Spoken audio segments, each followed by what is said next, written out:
We're diving into a violent incident that has Germany reeling, a corruption bombshell that's shaking Brussels to its core, a disease outbreak threatening billions in European exports, and fresh signals from Washington about ending a war that's consumed Europe for years. But wait, because what I've saved for the end might be the most revealing piece of all. I spent years inside one of those big-name media organizations, the kind everyone recognizes. I watched how stories got shaped, how inconvenient facts disappeared, how narratives mattered more than truth. So I walked away. Now I work alone, I answer to no one, and I tell you what's actually happening, not what someone decided you should hear. Before we go further, I need to ask something. If you value this kind of work, the kind that doesn't bend to sponsors or corporate overlords, hit that like button, subscribe to this channel, and if you can, consider supporting us. We spend hours, sometimes days, verifying every claim, cross-checking every source, hunting down the facts others ignore because we're committed to fighting fake news with real journalism. That takes resources, and it takes your support. Also, stick around until the very end, because trust me, I've saved the most interesting revelation for those final moments. So let's start with Germany, because what just happened in Dortmund tells you everything about where Europe is heading. A shop in this major German city became the scene of something absolutely brutal. Two very young individuals stormed in wielding a machete, yes, a machete, and robbed the owner. They got away with cash. The owner, this poor man, he didn't just get roughed up. He suffered injuries so severe he needed hours of surgery. We're talking about an outcome that could have been fatal. Police moved fast, I'll give them that. They tracked down two suspects hiding in an empty private residence. And what did they find when they raided that place? A machete, pepper spray, a firearm, and the stolen money along with other items. Now here's where it gets interesting. According to German media reports, the two arrested were a Syrian student and a young man of German-Bulgarian background. But wait, there's more. The prosecutor's office and youth services made a decision that's causing absolute uproar across Germany right now. They released these suspects into the custody of their families, just like that. Released them. And get this, at least one of these individuals was already known to authorities as problematic and potentially dangerous. Already on their radar. Already flagged. And yet here we are. This incident is exploding across German media and social networks today, and I can understand why. Because this isn't happening in a vacuum, is it? This is happening while Germany's government is making some very interesting financial decisions. 16 million euros, taken straight from taxpayer funds, just got allocated to Sudan. The German Foreign Minister, Jochen Wadful, announced this during a meeting with his Egyptian counterpart in Berlin. The justification? Necessary investments in humanity, and I love this part, in Germany's own interests. Those were his exact words, investments in humanity. Now, I'm not here to tell you whether helping displaced populations is right or wrong, but I'm here to point out the timing. German citizens are watching violent crimes unfold in their cities. They're seeing suspects released back to their families, and simultaneously, they're watching millions flow out to foreign countries. Do you think that might influence how people vote? Because speaking of voting, we need to talk about the latest polling data that just dropped, and it's absolutely fascinating. The gap between the CDU-CSU, that's Friedrich Merz's union, and the Alternative for Germany, the AfD, has widened even further. The CDU-CSU is now trailing the largest opposition party by 2.5 percentage points. Merz's union sits at just 24.5%. They lost 0.5 percentage point compared to last week. This is their second lowest result of the entire year. Meanwhile, the AfD remains rock solid at 27%, completely stable compared to the previous week. And the other governing party, the Social Democrats, they're hemorrhaging support too, dropping to 14.5%, down a full percentage point. Add it all up, and the ruling coalition's total support stands at just 39%. That's nowhere near a majority. Nowhere close. So you've got rising crime that's dominating headlines, you've got millions being sent abroad while domestic issues mount, and you've got a government coalition that's bleeding support in every direction. What do you think happens next? But hold that thought, because we need to shift to another meeting that happened in Berlin, one that reveals just how nervous Europe is getting. Poland's Prime Minister met with German Chancellor Friedrich Merz in Berlin for the 17th German-Polish governmental consultations. The main topic? Security. Warsaw needs Berlin as a security partner. That much is crystal clear. But there's something else that keeps surfacing in these discussions, something that won't go away no matter how many diplomatic meetings they hold. Distrust, particularly from the Polish side, and they're not hiding it. Donald Tusk, Poland's leader, openly mentioned long-standing disagreements between the countries during the Berlin meeting, but he also tried to highlight progress in German-Polish cooperation on key issues like infrastructure investment. According to Tusk, infrastructure investment is vitally important for the common security agenda. He's talking about road connections and bridges over the Oder River so that NATO forces can respond quickly in case of an invasion. That's the scenario they're preparing for, an invasion. So to ensure rapid action, they need more structural and communication links between Poland and Germany. That's the proposal on the table. Both countries are trying to remove various obstacles and prioritize security issues, preparing for all kinds of possible challenges. Leaders are talking about invasion preparedness. Think about that for a moment, but time will tell what happens next, so we're watching closely.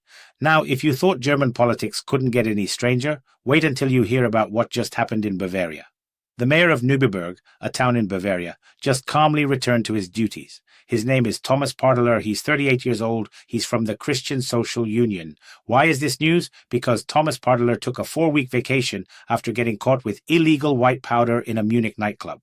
That's right. The mayor got busted in a club with prohibited substances. But now, in a personal statement, the mayor addressed the entire community and declared that after a short break, he's returning to his mayoral duties. He spent the last few weeks successfully dealing with personal issues by seeking professional help at a specialized clinic and restoring his strength. Now he's eager to work fully again. That's what the mayor of Nübelberg announced. So there you have it. That's how things work sometimes. I suppose we trust he won't get caught with illegal substances again. The man dealt with his crisis. But before you think that's the wildest political scandal Europe's got right now, we need to talk about Brussels, because what's happening there is on an entirely different level. The European Union has a new, extremely loud corruption scandal erupting in Brussels, and media outlets are practically screaming about it. Federica Mogherini, the former head of EU diplomacy, has been detained. The former High Representative of the European Union was arrested during police raids as part of a fraud investigation. Mogherini was among 3 suspects taken into custody early this morning after Belgian authorities conducted searches at the offices of the European External Action Service and the College of Europe in Bruges, as well as several private homes. So we're watching to see what happens next, especially since a representative from the services refused to comment on whether EU officials were among those detained. But here's the thing. The arrests happened after immunity was lifted from these individuals. That's according to the European Public Prosecutor's Office, which already indicates the high rank of those detained.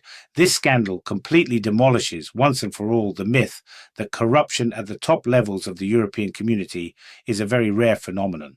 Unfortunately, no, it's not rare at all. They just don't arrest everyone, so we keep watching. But Europe's problems don't stop at political scandals and security concerns. Spain just got hit with a major new crisis, and this one could cost billions. The country has urgently called in its military to help contain an outbreak of African swine fever near Barcelona. This move is aimed at protecting Spain's multi-billion-euro pork export industry. Officials suspect the disease may have spread after a wild boar ate contaminated food, possibly a sandwich brought in from outside Spain. At least that's the version they're pushing hard to the masses. The Minister of Agriculture of Catalonia announced that the most likely scenario is cold cuts, a sandwich. The infected food could have ended up in a trash bin. Then a wild boar came along, ate it, and got infected. That's the official story they're going with. A wild boar and a sandwich. I'll let you decide how convinced you are. In response to this terrible outbreak, the European Commission announced it's urgently sending a team of veterinary experts to Catalonia. They're starting today to help Spanish authorities contain the spread and stop an unthinkable development. You should also know that the value of pork exports from Spain amounts to nearly 9 billion euros, of which 58% goes to the entire European Union. So we're watching very carefully how events develop. The intrigue here is enormous because if this spreads, it doesn't just hurt Spain, it impacts food supply and trade across the continent. Now let's cross the Atlantic because there are new messages coming from the United States and they're getting a lot of attention. The administration of President Donald Trump is very optimistic about an agreement for peace in Ukraine. This statement was loudly made by White House Press Secretary Caroline Leavitt. According to her, American negotiators and Donald Trump himself worked very hard on this. So in her words, we hope this war will finally end. That's what the White House press secretary ultimately announced. Optimism from Washington about ending a conflict that's defined European security for years. We'll see if that optimism translates into reality, but the fact they're saying it publicly tells you something about where things stand. And speaking of the White House, they've officially begun preparations for Christmas. They even published videos and photos of the decorated residence. The First Lady of the United States presented a theme called Home is Where the Heart Is. Melania Trump showed off the festive decoration of the presidential residence in Washington. More than 50 Christmas trees, about 200 meters of garlands, plus 55 kilograms of gingerbread dough.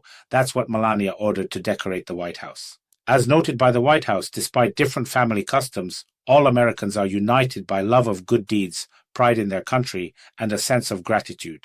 The holiday theme is inspired by family values and the 250th anniversary of U.S. independence, so we're watching carefully what happens next. I believe I'll be first to tell you much of what's most important. These are the information moments for today, for right now, that speak volumes about where we're headed. Write your opinion. Tell me what you think about everything that's happening. I wish you peaceful skies, and I'll see you tomorrow. May the news always be good. All the best to you. Look, I need to pause here for just a moment and talk to you directly, because this matters. If you're finding value in what we do here, if you appreciate getting information that's been verified, cross-checked, and presented without corporate filtering, then please hit that like button right now. Subscribe to this channel. It costs you nothing, but it tells the algorithm that this kind of independent journalism deserves to reach more people. And here's the reality I need you to understand. What we do here, it's not easy.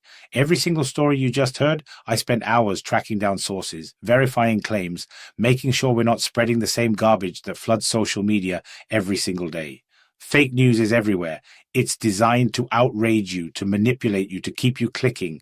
We fight against that. We do the boring, exhausting work of actually checking facts, of reading through documents, of making sure that what I tell you is real. But that work takes time, it takes resources, and honestly, it takes your support. If you can sponsor this channel, even a small amount, you're directly funding the kind of journalism that refuses to bend. You're investing in truth. So please consider it. And whether you can sponsor or not, just stay with me until the end of this episode, because what's coming is something you absolutely need to hear.